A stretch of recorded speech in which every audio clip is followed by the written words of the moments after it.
the one I had been planning on that evening walk. I can become again the man who once crossed the Surrey Park at dusk in my best suit, swaggering on the promise of life.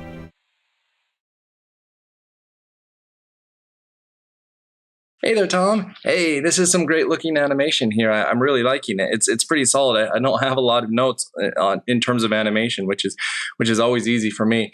To start out with, my name is Shad Bradbury. I've been an animator for almost 20 years now. I've worked at I worked at a game studio for 3 years on a game that never came out. I worked at Rhythm and Hues for a while. Then I worked at Sony. Then I worked at Tippett, and then back to Sony, and then eventually I worked at Pixar, where I worked on. I've worked on a lot of bad movies, but then I worked on some good movies at Pixar, at Coco, Inside Out, Good Dinosaur, and a few others. I left Pixar to direct my own short, which I've been doing for the last 4 years, and I'm actually currently starting to work at Pixar again as I finish my short. So that's a little bit about me, but enough about me. Let's get to you and your awesome shot. Let's kind of go through it once first. The one I had been planning on that evening walk. I can become again the man who once crossed the Surrey Park at dusk in my best suit, swaggering on the promise of life. Really fun idea. I always like the ideas of like statues like coming alive and then like hiding back. It's overall really solid. Like I said at the beginning, I have very little animation notes. It's clear that you know how to animate. If I were to look at this in a demo reel, which is typically what we're making these things for, right? Or just for ourselves. But if I were looking at this as a demo reel, like there were only two things I saw at the very first pass, and with demo reels you never really watch them more than once. So the two things I saw, the one was lip sync. And I'll go through that a little bit later, but I have a feeling that if I were to go through it, I would find some phonemes that are probably off.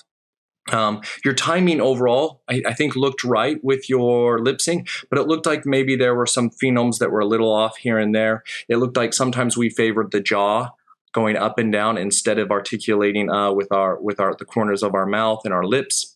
So that was one thing that I noticed the first time I watched it. And then the other thing was a really small thing, which was the one I had been planning on that.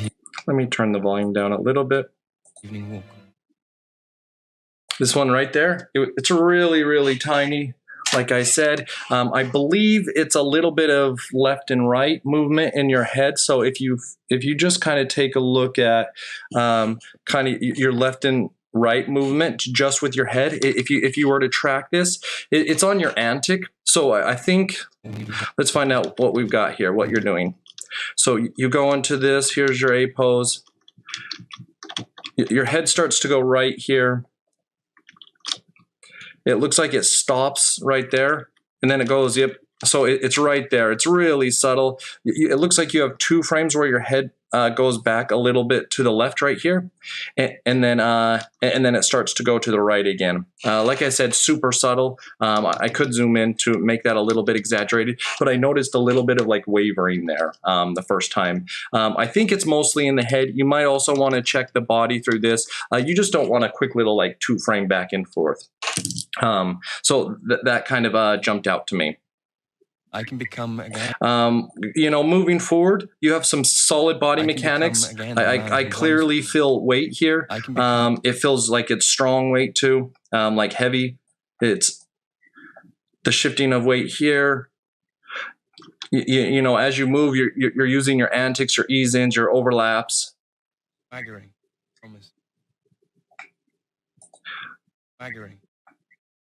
It feels like when you hit a pose, you hit it nicely, but you don't pixel lock, which is also nice. Swaggering. Cool. So let me get into it. So mostly what I want to talk about is ideas, choices. I feel like that's probably what's going to benefit you the most. I don't know where you're at in your career, so excuse me if I say some things that you know and you most likely will know.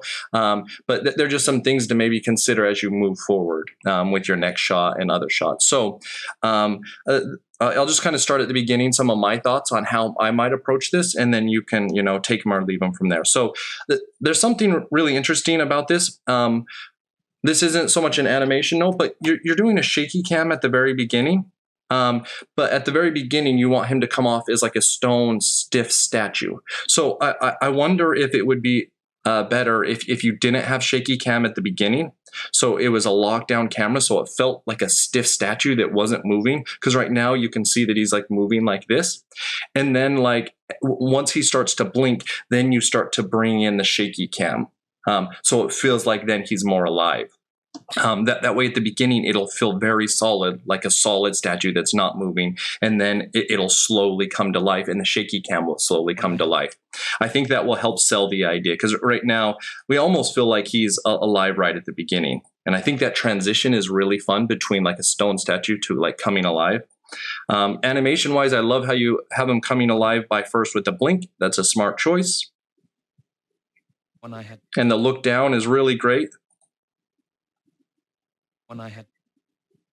Yep. You transition really nicely. As a side note, I really love your cloth sim. I don't know, if you put a lot of work into that, but it feels like you found a nice balance between like cloth and like stiff, like a really stiff cloth. I like your choices, your acting choices up until here. So I'm all good with your acting choices up until like 140.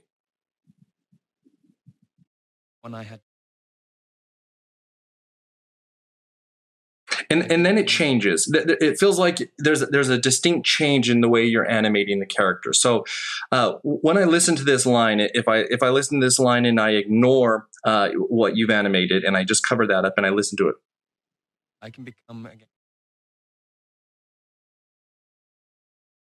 swaggering.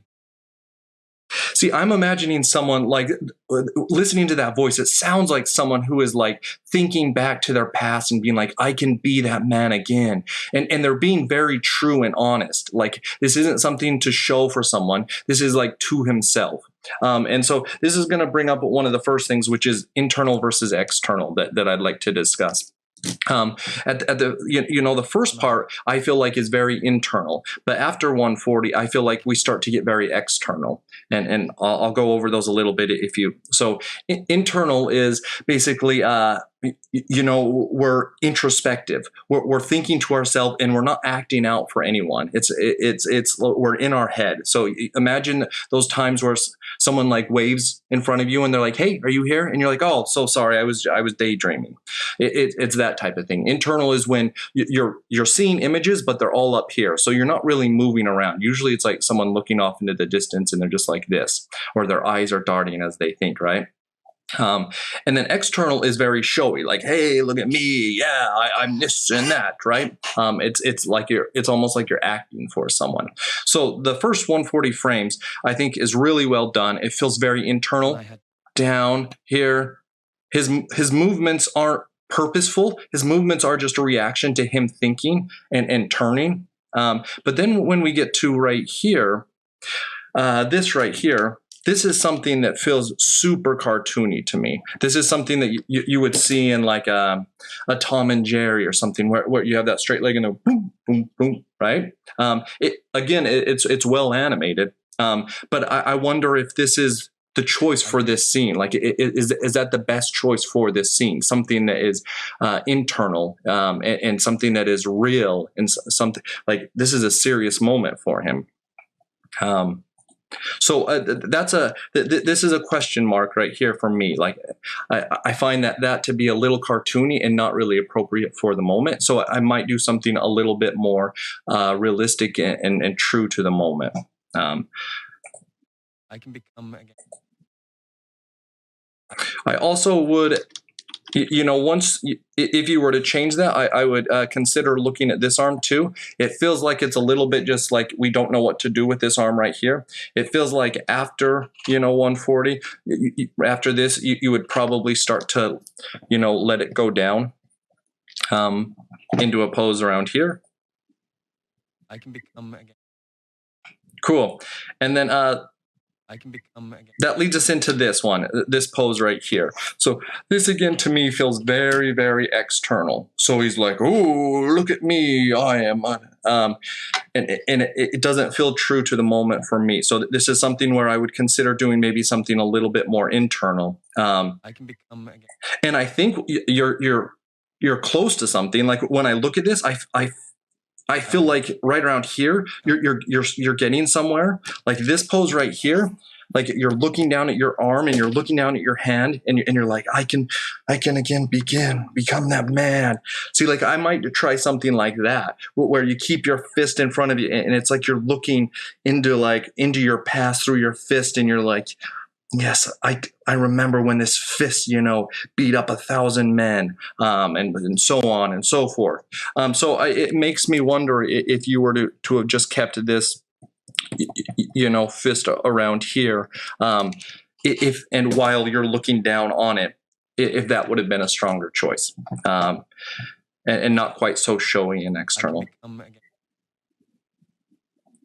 If you really liked this pose, because again, it's not a bad pose, I wonder if you were to look again into your fist here and be like, I remember when I, like, you know, stormed the tower and I was at the top and I did this pose and so on. So that's going to bring me on to kind of the next thing, which I'm pretty sure that you know is subtext. I would encourage you, if you haven't, really think about the subtext of each line. So like he may be saying, let's find out what he's saying here. So he's saying, I can become again the man who once crossed the river. But what is he actually saying? He's like, I remember how I remember saving 15 men on that crazy river and I was so heroic, right? Like maybe, is that what he's actually saying? Like, what's he saying underneath the line? What's he actually thinking about as he's saying the line, and act that out versus actually acting out the line that's being spoken. So internal versus external, try to think about those as you move forward, and then also think about subtext. Cool. So now this is, again, really well animated, but this is a very like, it's more of a cartoony choice. And it makes me wonder for this moment, is that something like, is that the right choice? I probably have in my best suit, right? I feel like a subtle, like where he just looks over and then it does like a slight gesture. Hey, I was awesome. You should have seen me. Swaggering. Cool. Swaggering. And then, so once we get to back, you know, if we start around 290, Swaggering. I think we start to get a little bit better. So I think the beginning and the end are stronger for me personally. And it's kind of those middle choices that feel a little bit off. I don't mind this. I feel like this is something that feels true and something that actually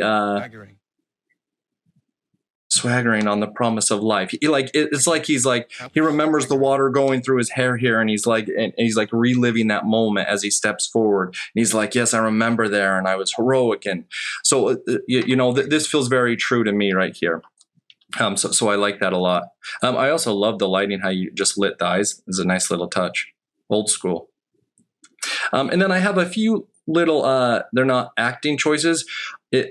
You know, feel free to ignore this, but I love how you zip over really quickly, but right now it feels like you go whoop, whoop.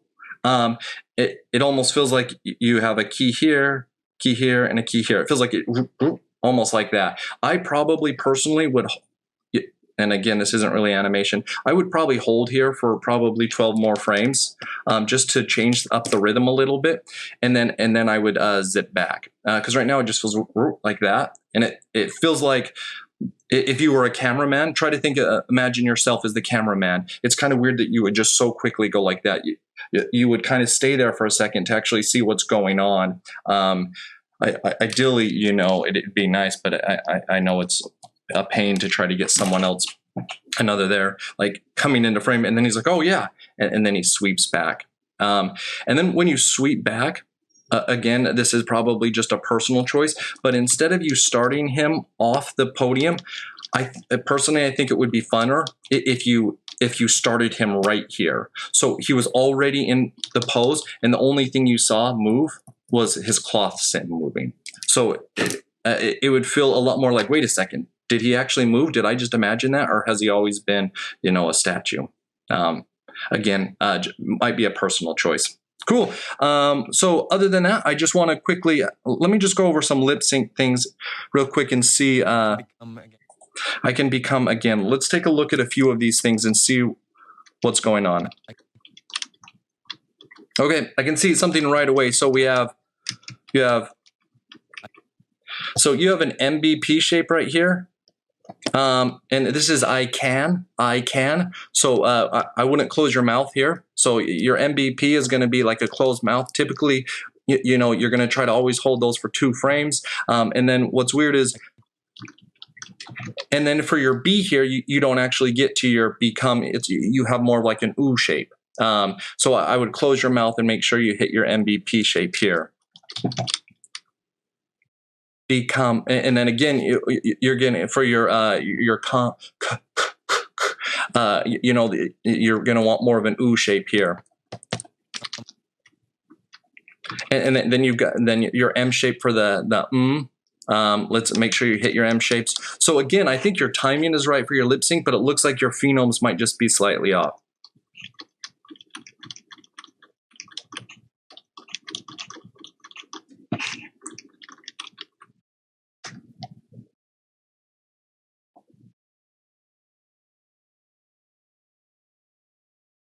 Yeah, okay. And then in terms of like, so who is going to be more about the corners of your mouth going in? So like to an ooh shape, that means that you need your corners to be able to move inward, right? It's not going to be so much about the jaw going open. Who isn't who like that? Who is this? The corners of your mouth going inward. And so that's an example of where you're probably using your jaw a lot. So once crossed the Sari Parket, I would definitely look at, from 213 to 250 in terms of your jaw movement. It feels like you're relying a lot on jaw. It also feels like it goes dun, dun, dun, where it feels like you might need a dun, dun, dun, dun, like you might need to change up the rhythm of your jaw and get like a small, quick one in there. And then it feels like you need to articulate more with your mouth through that section.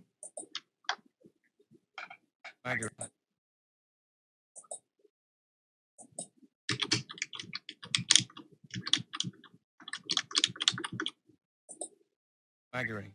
Almost.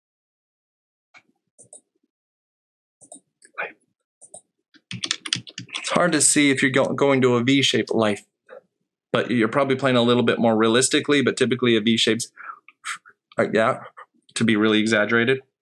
Cool. I like your reaction. One last note before I let you go. I would add a sound cue in here so that we know why he turns his head. You probably couldn't for 11-second club, but boom, like having a door open.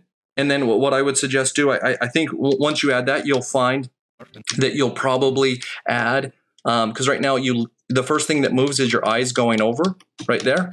So that's the first thing that moves. I probably would have something like my eyes pop up, like my lids pop open, look over, and then do the thing. So sound effect, lids, over, boom, like that. Cool. I think that's about it. Yes, beautifully animated work. Nicely done. Good luck to you. I'll see ya.